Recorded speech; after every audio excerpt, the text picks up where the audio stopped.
the Bear is brought to you by Prize Picks and the Gametime app. And welcome into Poke the Bear, episode 259, presented by Prize Picks and Gametime tickets. My name is Conor Ryan, and once again, we are joined by 98.5 The Sports Hub's Ty Anderson. Ty, how you doing?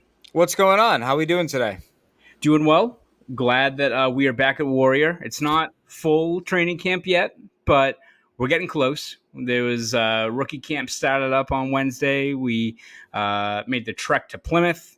Saw the Rock, still sucks. Nothing really cool down there, but went to Pine Hills Golf Club for the start of the Bruins golf tournament, which I guess is the official start of the year. In terms of it's kind of the first time we speak to Montgomery, Marchand again. So things are starting to ramp up a little bit, which, again, as we've said time and time again, Ty, thank Christ, because it has been, I don't know if arduous is the right word, but man, there's been a lot of just waiting around for something to happen. There hasn't been a whole lot to go on since, the first week of July? Hasn't been fun.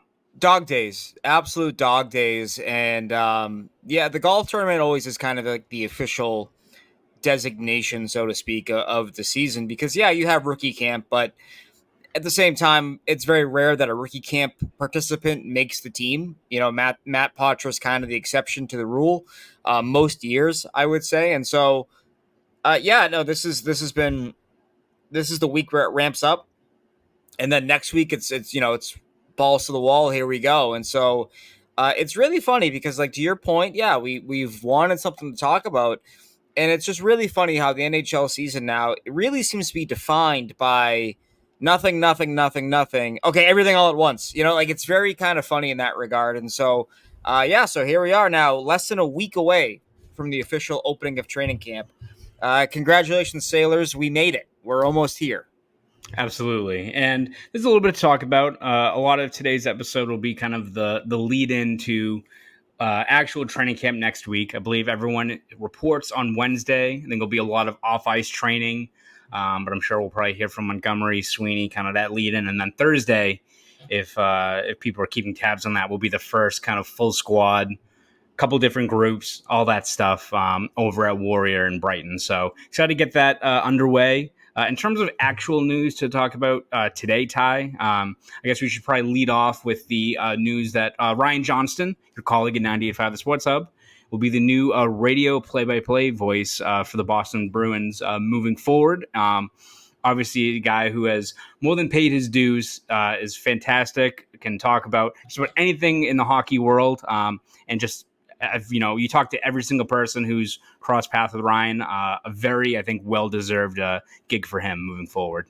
Oh, 100%. This is the rare instance where something is announced and you have to really dig to find anybody who has anything negative to say about Ryan and the work that he's put in. Yeah, to your point, he's paid his dues. I would argue he's paid them 3 times over in terms of how long he's waited for the amount of passion, the amount of, I think, excitement that he can deliver to a broadcast. I think anybody would be lucky to have him in their market. And fortunately, we are that market. So we luck out in that regard. And think about this, Connor. Like, he was doing radio for the Lowell Lock Monsters, a team that has not existed since we were in middle school, I believe. So talk about a guy who's been around and waited for his turn and bided, his time. I think that I'm super happy for him. I've known him almost a decade now, more than half a decade. I've been with 98.5 Sports Hub.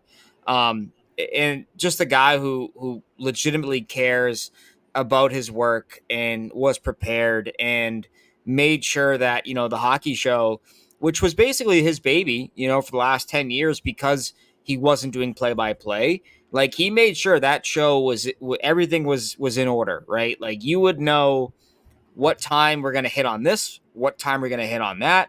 We're going to save topics for later. Like, he was so good at that, right? And so to see him get his due, it's fantastic. I think that's the biggest thing, right? Is that you love seeing people who are passionate, who are good people, and who do it the right way. You love to see them rewarded at the end of the day, and that's what we got here with Ryan for sure.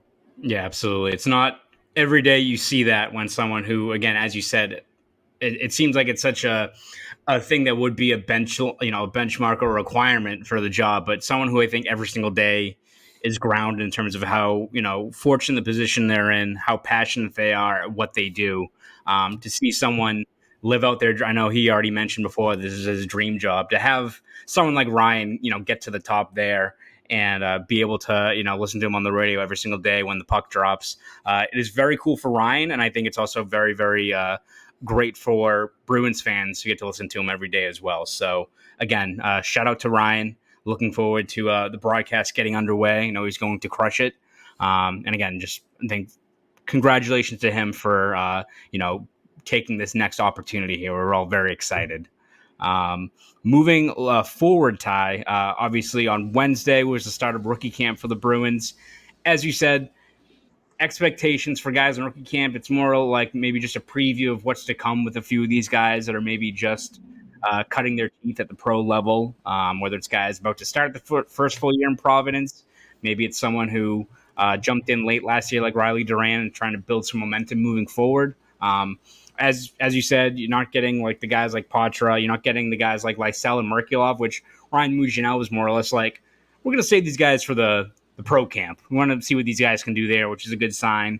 But in terms of the rookies that are on this roster now, a lot of invites, you're not getting obviously the NCAA guys, you're not getting the Laternos, stuff like that. But is there a player or two that stood out from you, or maybe Bruins fans should keep tabs on moving forward that's part of this rookie camp roster?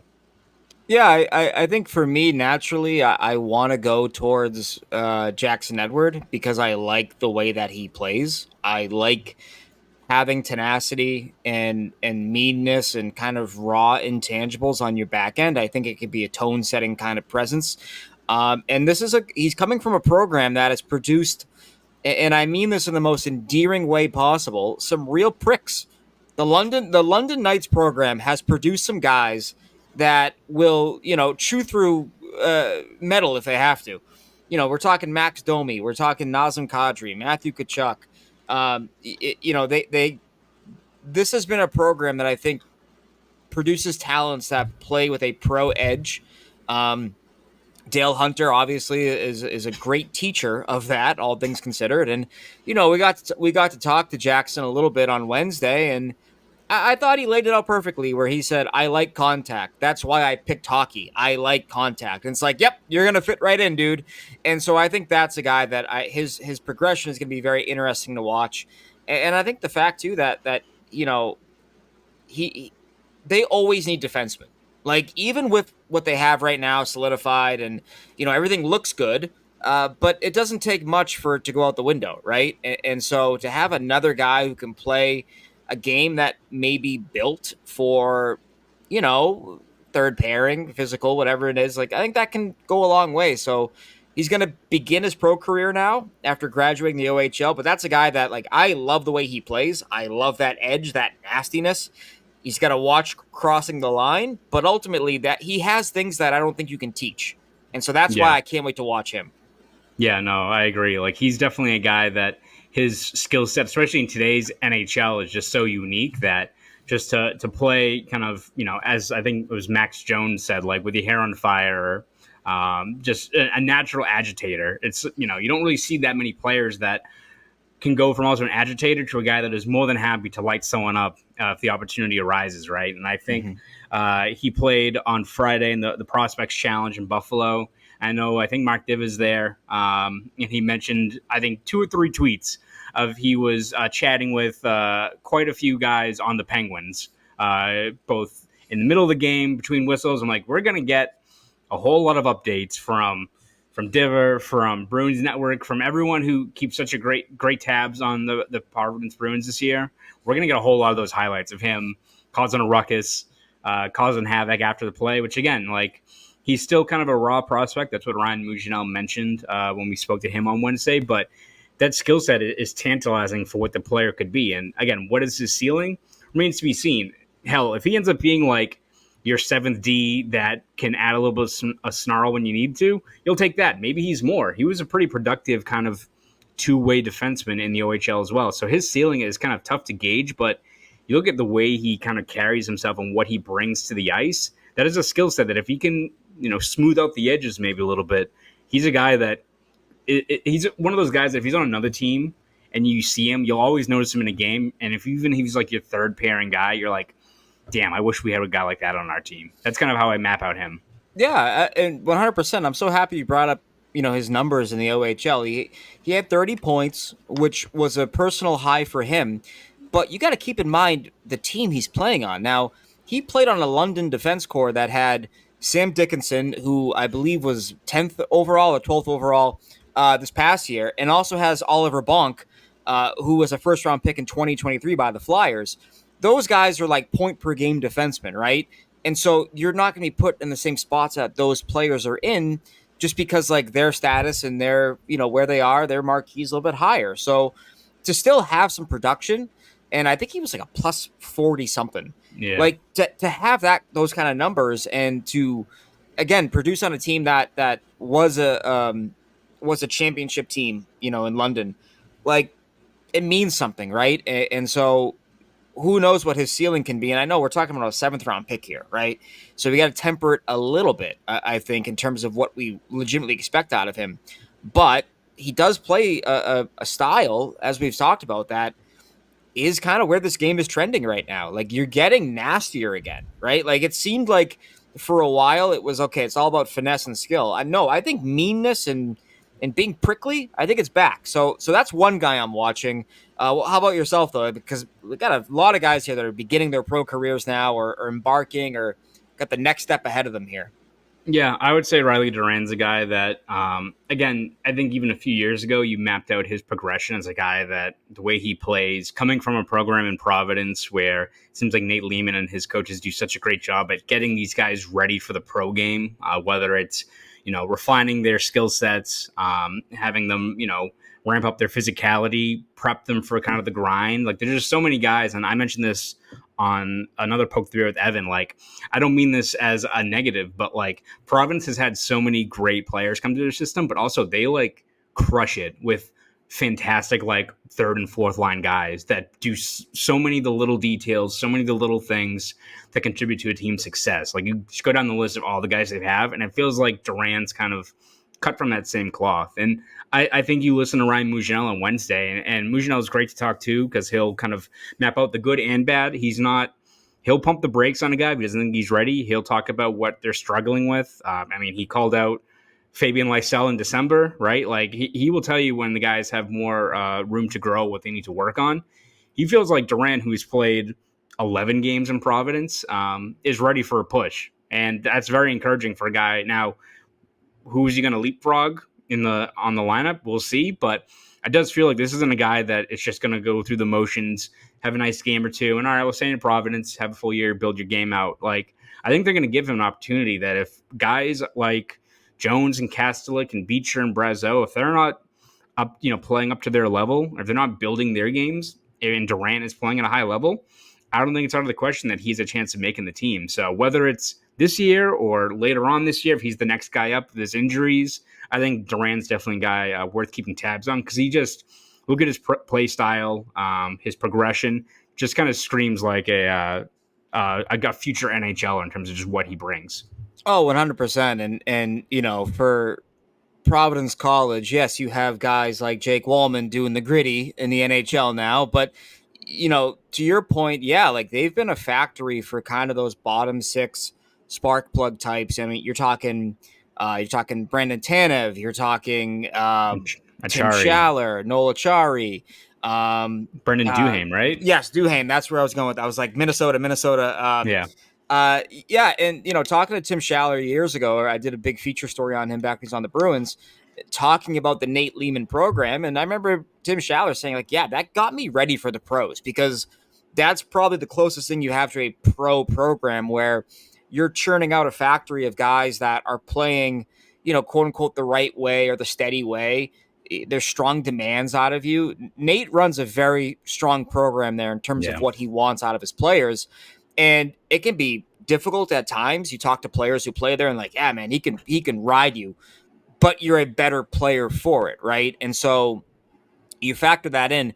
I think what's really interesting, Connor, about a guy like Riley Duran is that you talk to him and you feel like you're talking to an adult. You know what I'm saying? Like some of these guys you talk to, you're like, oh, I'm talking to a kid. Like you remember like Fairly Odd Parents, like actively. Like no, that was like talking to a grown ass man. Like that's how I would describe that. And that's great. That's great for the Bruins, right? They love those kind of types. But I'm similarly high on what he can bring because he just feels like a professional player. You know what I mean? Like that, like just a professional. And you mean that in more ways than one, but a guy that really the Bruins seem to like those kind of skill sets. Yeah. No, you talk to him. He's not doing the nay. He's not doing the gritty or anything like that. He's like, I have to go. I have a meeting at H&R Block afterwards. Like, oh, this is a grown-ass man. It's just a grown-ass man. He's watching 60 Minutes every night. No. But no, yeah, I do agree that Duran's definitely a guy worth keeping tabs on.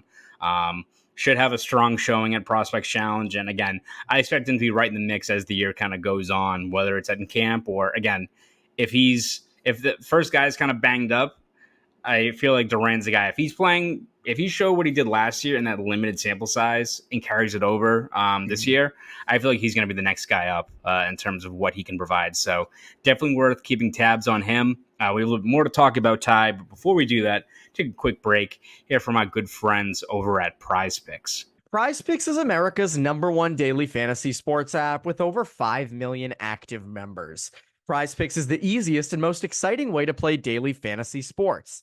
Unlike other apps, on Prize Picks, it's just you against the numbers. All you do is pick more or less on 2 to 6 player stat projections and watch the winnings roll in. Get in on the daily action with your friends and become part of the Prize Picks community today. Sign up today and get $50 instantly when you play $5. You don't even need to win to receive the $50 bonus. It's guaranteed. One Caleb Williams passing yard gets you 1 win on Prize Picks every week in September. That's right, only 1 yard gets you an automatic win every football weekend in September. 4 weeks of free W's. Don't miss this deal on Prize Picks because it's gone when September ends. Prize Picks invented the flex play, which means you can still cash out if your lineup isn't perfect. You can double your money, even if one of your picks doesn't hit. Prize Picks is the only real money daily fantasy platform with an injury insurance policy so that your lineups stay in play even if one of your players gets injured. If your player leaves in the first half and doesn't return, your picks are still live. Big questions going into the football season. Will Patrick Mahomes throw for more or less than 267.5 yards one week? Will Jalen Hurts throw for 240.5 passing yards another? Download the Prize Picks app today and use code CLNS and get $50 instantly when you play $5. That's code CLNS on Prize Picks to get $50 instantly when you play $5. You don't even need to win to receive the $50 bonus because it's guaranteed. Prize Picks, run your game. Now, back to the show. Once again, shout out to our good friends over at Prize Picks. All right, Ty, we're now looking ahead at next week, start of training camp, ready to get underway. For you, as we get ready for these long practices, a lot of lineup battles, what is one thing you're keeping tabs on with camp starting up? Yeah, I mean, we have the obvious ones, right? Of like the positional battles and you know what happens here and there. But for me, I want to see how the backup goalie job shakes out. We've talked about this before, but there's like a legitimate case to be made for either riding with 3 goalies or waiving Korpisalo out of training camp, knowing that nobody's going to probably claim him given that contract and his numbers a year ago. And why I say that is because, you know, on Wednesday, Ryan Mougenel is hyping up Brandon Bussey, talking about how he's in even better shape now, and his mentality and the way that he's baked and marinated in the AHL has made him a better goalie. And it's like you have that voice in your head going, do the Bruins really want to risk losing this guy for nothing? You know, like putting him on waivers. And there are teams out there that I think would take a chance on him, a Chicago, a San Jose, for example. Like, hey, he could be found money and we're a bad team, so why not? So that's something that I would watch. Like, do they carry 3 goalies into the regular season, or does one of these guys, those guys being Korpisalo or Bussey, like force their hand to make a difficult decision? And so that's going to be, I think, the most intriguing battle. And they may not have to worry about it if a Swayman holdout happens, but if it doesn't, and I'm going to assume that Swayman is signed in time for opening night, and this is not going to bleed on into camp that long, if at all, that becomes, I think, the biggest thing to watch, because there is legitimate reason for X, Y, or Z to happen regarding that spot, in my opinion. Yeah, and again, it's something where you look at it. If all things are being equal, right? And let's say Swayman signs, and you don't have to worry about that, and it comes down to who is going to be the backup. If both Bussy and Corposalo play at kind of the same level, their number, like if one guy just drastically tanks and it's terrible, that kind of makes the decision easier. But if all things are being equal and their numbers are pretty similar after the end of the preseason, who do you think does get the edge here? Because I feel like you lean more towards keeping Bussy in terms of, if this all comes down to, I get the optics, I get that Corposalo is a veteran, the money, which you don't save that much by sending down to Providence, whatever. In terms of just asset management, if they think Brennan Bussy's a guy that has room to grow, that they've invested years in, like they don't just sign these guys out of the blue just because they watched one game he played at Western Michigan. You know, he had a good tournament in Worcester, I think, in the NCAA regionals right before he signed. I don't think just strolled into Worcester and saw him one game. Like, I'll sign this guy. Fuck it. Like, right. They've invested quite a bit in this guy. And he's at the age now, he's 26, a couple years down in Providence. I feel like you don't run that risk of letting a guy like that go. You know, it's one thing if it's another young goalie is up and coming and they're trying to carve out a spot for him or something like that. It's not like it's an Olmark or a guy like that. Like, you have Corposalo, who, again, maybe has room to bounce back, but in terms of what his value is, do you risk losing a young asset just because you're banking on, you know, goalie Bob revitalizing Corposalo's career? And again, maybe that is the case, but I feel like if their numbers are similar, you opt for the keeping the young goalie and Bussy, seeing what he has. Maybe he doesn't have it, and if that's the case, then you can pivot and bring up Corposalo, who, you know, again, should he be an AHL goalie? I don't know. But if he's down there for a few weeks and puts up some good numbers and feels confident about his game and gets going, maybe you pivot to him if that's the case. I'm looking at it more from the asset management side of things as opposed to the optics or your gut or anything like that, I think, for right now at least. I think that's the way that you have to look at it, because that's the way the Bruins tend to look at it, is asset management. And what will, you know, Sweeney always uses that phrase, disrupt the apple cart. All right. What will disrupt it less? Right. And it may be option Z here, where they carry 3 goalies for a month and they let the competition bleed into the regular season. Now, this year's team, and now this depends on what Swayman signs for. I fully admit that out of the gate here, but what he signs for, like, you could in theory carry 1 forward, 1 extra defenseman, and a 3rd goalie. Like, you could do that if you really want to. There are different ways to do it, and again, it comes back to the dollar amount that Swayman signs for. But if you can make that happen, do you extend that into the regular season and say, okay, we're going to give him each 5 starts, you know, and then by mid-November, we're going to have a winner and someone's going to get put on waivers. And maybe it's easier to send one of those guys down by that point, because you are in the thick of it season-wise. And, you know, not every team is trying to load up with another contract, especially if they're a buyer. But I just think you want to avoid giving a guy away for free before you explore every option and every, you know, way to utilize that guy and see what you truly have there. And Bussy was good last preseason. I would have given him a game a year ago. I'm kind of surprised they didn't. I would have given him a game a year ago to see where you're at developmentally, but they didn't do that. And so now you got to find out in training camp. So we're going to wait and see what happens here. But I think there's a legitimate chance. I firmly believe this, that they could carry 3 goalies if it's not a clear winner, as you're alluding to. Yeah. Bussy, I think, played in the Bruins' first preseason game last year at the Garden. Yeah, he had that Rangers, unbelievable save. Yeah. So, I mean, it was Hartford, like, basically, like, let's be real. Right. But nevertheless, like, good debut, though. Gave us something to talk about in the first preseason game, which is not always the case when you look at the rosters that are out there. So, and I think the other part of it, though, is, like, let's say Corposalo struggles. Like, how much rope are you going to give him and say, well, it's just a bad camp? I mean, yeah, but if that's a continuation of what he was in Ottawa, like the rope that he gets and the rope that Bussy gets is why I think it's going to be such a fascinating watch in training camp and potentially beyond for that matter. Yeah, no, absolutely. Definitely something worth keeping tabs on moving forward going to training camp. Ty, we'll keep on talking a little bit about training camp, but before we do, let's take another quick break here from our friends over at Gametime Tickets. Fall is beginning, which means football is back. Nothing beats a college football atmosphere. And with both college and NFL games, who doesn't love a good tailgate? Get to the game with Gametime. Gametime has a new feature called Gametime Picks that makes getting tickets to see your favorite teams play live even easier. Gametime Picks filters out the fluff to show you only incredible deals on great seats so you don't have to waste time searching through thousands of tickets. This fall, my friends and I are going to the Patriots-Titans game in Tennessee. And how will we get tickets for the game? Gametime, of course. The super deal has been amazing to us in the past, and there's no doubt it will be great to us again. I just love the curated deals, which make it easier to find the best price on great seats. Some other features I love are the lowest price guarantee, or Gametime will credit you 110% of the difference.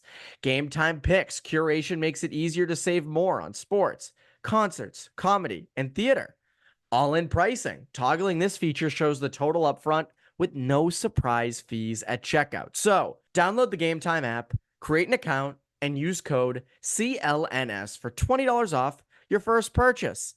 Terms apply. Again, create an account and redeem code CLNS for $20 off. Download Gametime today. Last minute tickets, lowest price, guaranteed. Now, back to the show. Shout out once again to our good friends over at Gametime Tickets. All right, Ty, you mentioned the backup goalie competition. What else are you keeping tabs on going to training camp? What other part of the lineup do you think is still not set in stone, and what should we be watching for over at Warrior? Yeah, I think we've talked about it before, but the defense. Do they stick with Lindholm and Carlo? Do they plug Lowry maybe next to Carlo? That was the nice landing spot that Torrey Krug had, which made him one of the most effective puck movers in hockey, knowing that you have such a stabilizing presence to your right.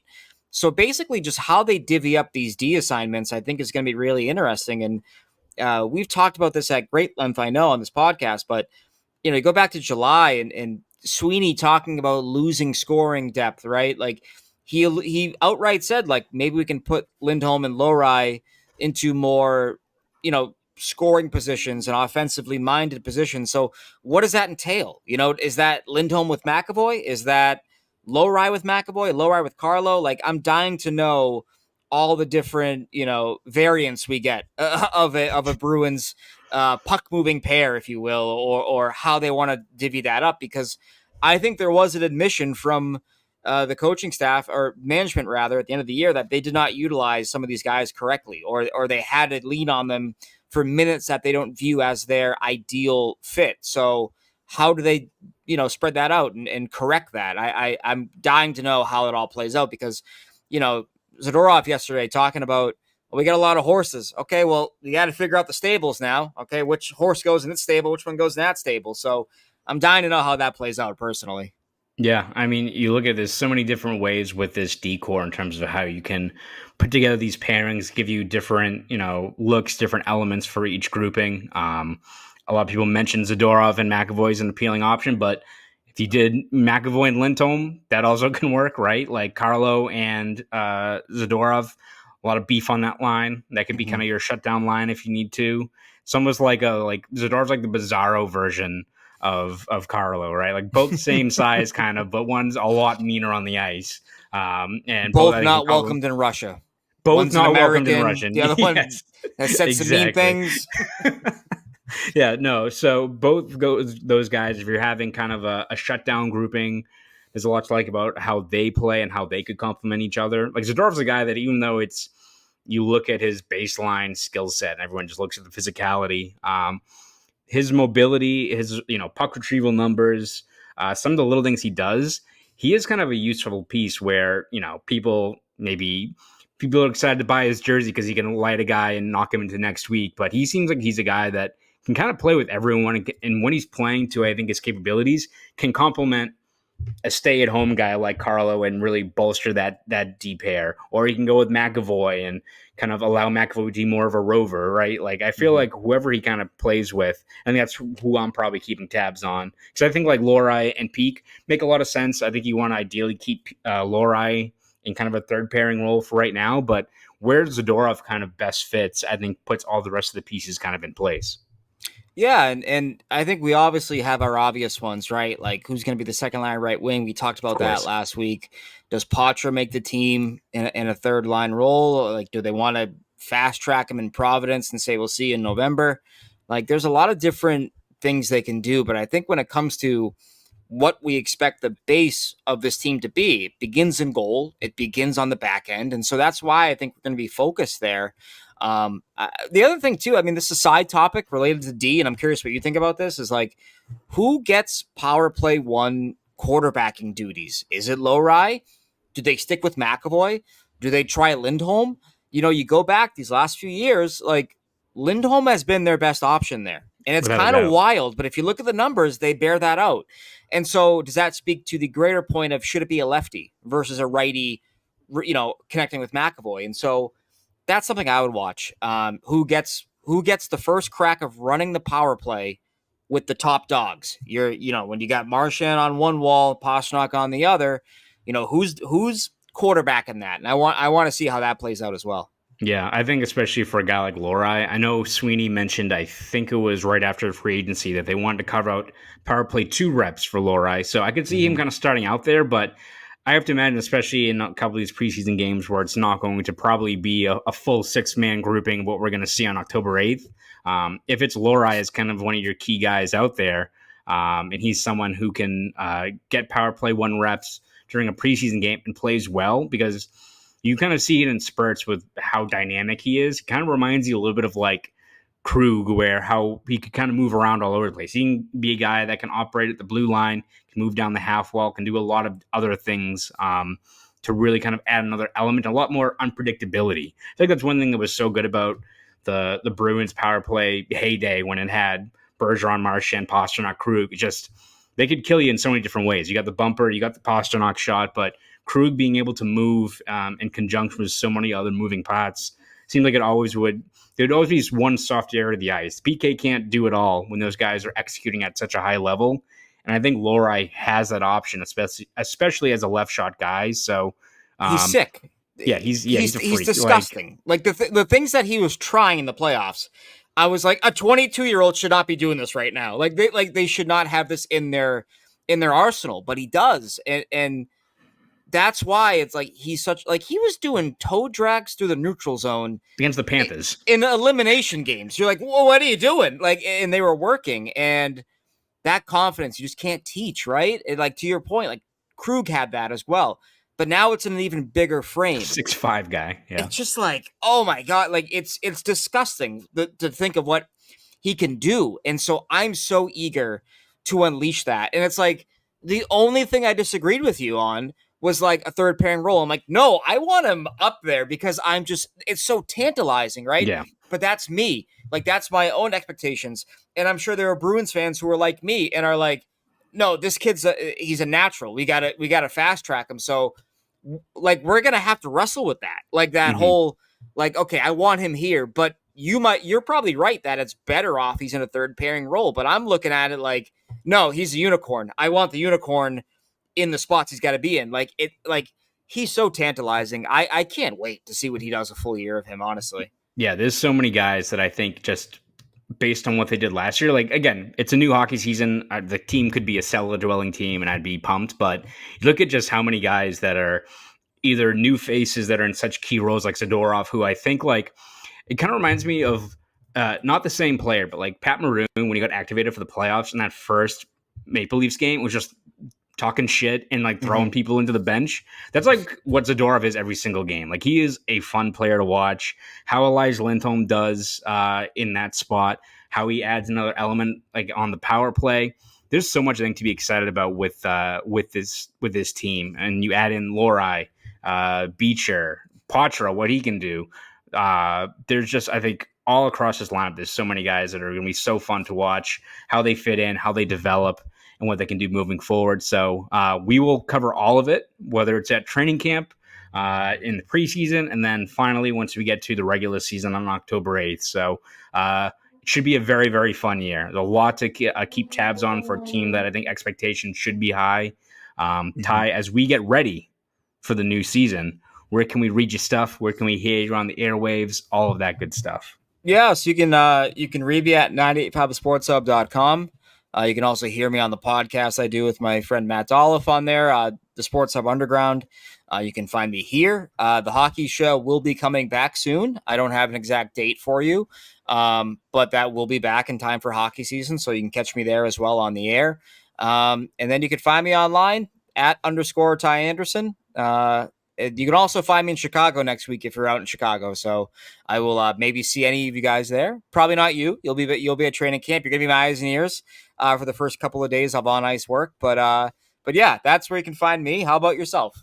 Yeah, you can read my stuff over at boston.com and the Boston Globe. I've covered every step of the way this season, whether it's features, columns, breakdowns, all that good stuff throughout this year from next week till hopefully June. That's the hope, right? So you can read all of my stuff over there. You can follow me on Twitter at Conor Ryan _93.